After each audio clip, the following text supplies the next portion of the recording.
நாம் இன்னைக்கு பார்க்க போகிற திருக்கோவில் திருவேற்காடு கருமாரி அம்மன் கோவில் தாங்க. இந்த கோவிலோட சிறப்பை பற்றி இந்த வீடியோவில் பார்க்கலாம்.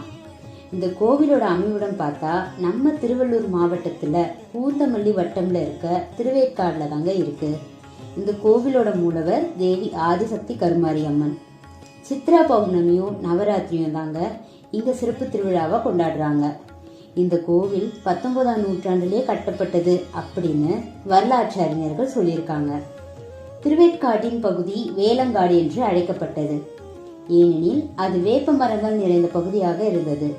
காலப்போக்கில் அந்த இடத்துல ஒரு பாம்பு புற்று உருவானது.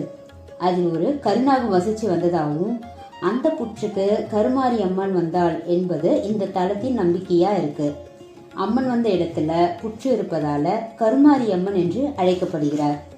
கருமாரி அம்மன் பொதுவா தென்னிந்தியாவை சேர்ந்த இந்துக்களாலும் சிங்கப்பூர், மலேசியா, இலங்கை, ஆப்பிரிக்கா, ஆஸ்திரேலியாவை சேர்ந்த இந்துக்களாலும் வழிபடப்படுகிறார்.